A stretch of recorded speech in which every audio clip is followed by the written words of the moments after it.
Occasionally, people will come up to me and ask, "Hey, Paul, do you feel rich living over there in the Philippines?" And my answer today is kinda, but that kinda has a very, very big asterisk on it. I arrived here with a backpack, a suitcase, and my Social Security check. And it took me a couple of 3 years to kind of process that information. But what I've realized after 9 years is that when someone asks me the question, "Paul, do you feel rich over there in the Philippines?" What they're really asking are three separate questions. So the three questions would be as follows. Question number one, am I rich compared to the local population? Question number two, would I feel rich if I was living back home in America on the exact same income that I live on here? And question number three, and I think this is the one that defines it, am I rich according to what my definition and understanding of what the word rich really means? And to be honest with you, I'm a little surprised by the answer, even after living here for 9 years. All right, so my income compared to the local population. I'm not talking about Metro Manila, where some guy is working a high-tech job, making high-tech money. I'm talking about the local folks that I see and deal with and interact with on a daily basis. Well, if we look at the numbers, the average Filipino makes between 15,000 and 20,000 pesos per month. That's about $250 to $350. And that's compared to my Social Security check. And in round numbers, we'll call that $2,000. So yeah, if you just look at the numbers, compared mine to him, I'm definitely rich. And I can afford to go into the local eateries, just like he does, and I can sit down and I can eat 3 meals a day for $1.50 to $2 per meal and not give it a second thought. While Joe Blow, the blue-collar worker here, that's my neighbor and Filipino friend, he still has to count each and every peso. I simply have the luxury of not having to do that. One thing that we need to factor into this, though, is that I don't live like a local. I live like a foreigner, which comes with its own set of expenses. So maybe that comparison that we're making with me and the local Joe Blow, maybe we need to just kind of pump the brakes on that a little bit and take that into consideration. Comparison number two. If I was to live in America on my Social Security check, like I do over here, well, I don't know, if I was to fly into Florida tomorrow, exactly how far would that check go? I think we all know that if we're using the example of $2,000 a month, it's not going to cut the mustard. There would be a lot of necessary things that I would need to get, apartments, cars, insurance, the usual suspects. I would definitely have to go back to work to supplement my Social Security check. And how much of a price would I be paying to do that? All of a sudden, once again, like I did before, I would be simply trading my life, trading my time, the little that I have left for money. And is that really living? That's certainly not, in my mind, a retirement. And how many people are going to want to hire a guy that's 71 years old? How many places are going to allow me to finance a car or rent an apartment when my credit history is pretty much not bad, but it's got no more depth to it? I haven't used credit, bought a car, done anything like that other than one credit card in 9 years.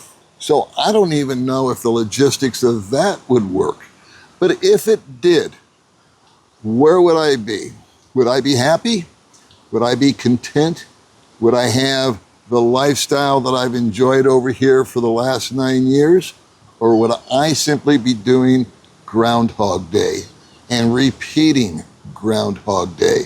Wake up at 8, go to work at 9, come home at 5, look at my checkbook, and pray to God that I can make it through to the end of the month.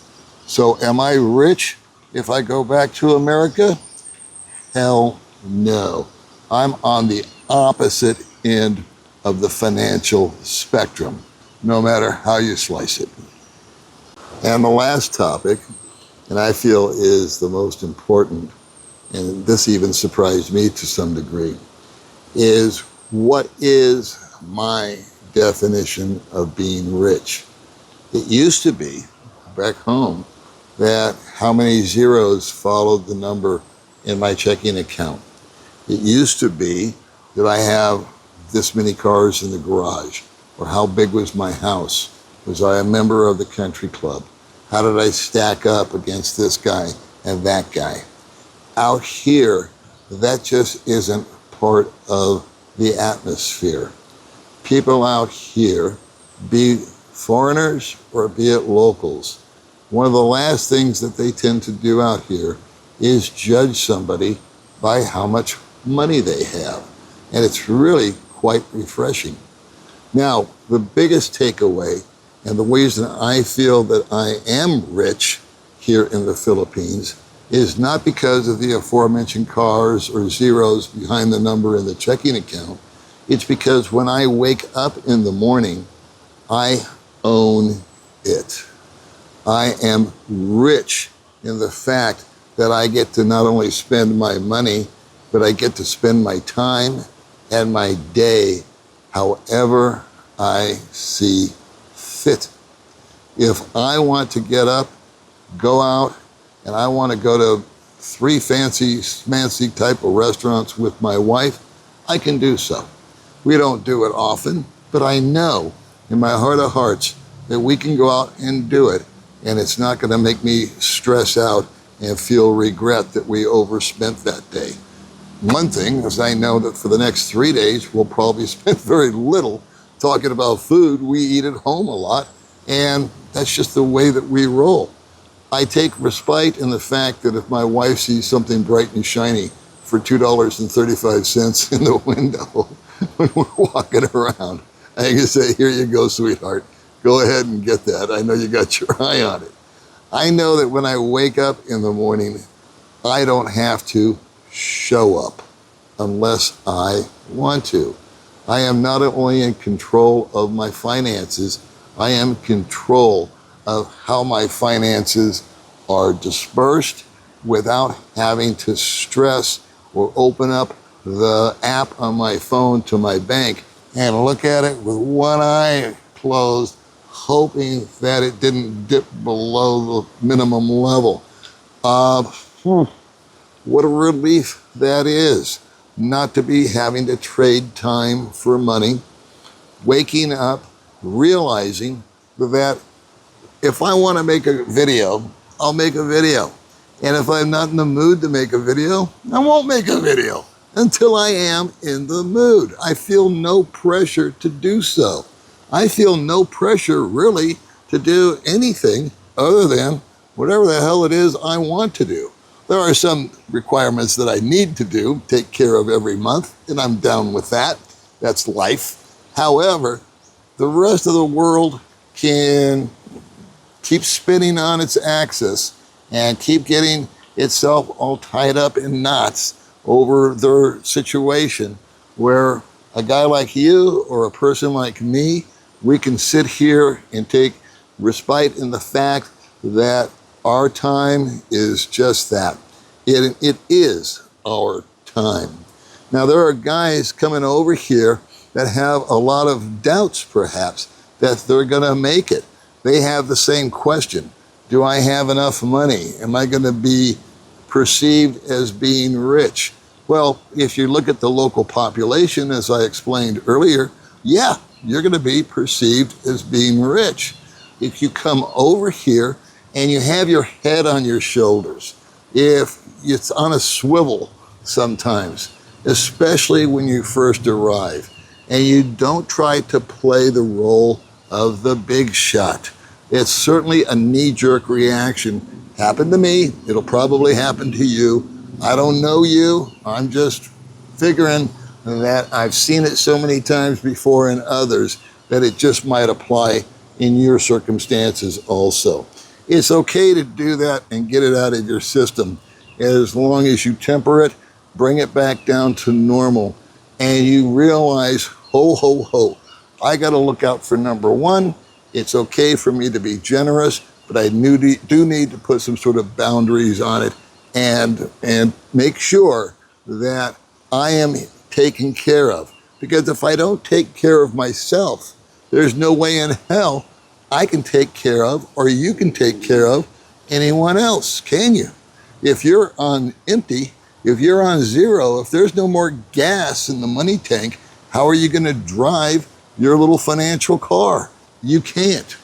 So I find that guys that come over here that have looked at the numbers, they've made a plan, they've decided to stick to it, and after a few bars and a few mistakes and miscues, they settle into a routine that is tenable and enjoyable.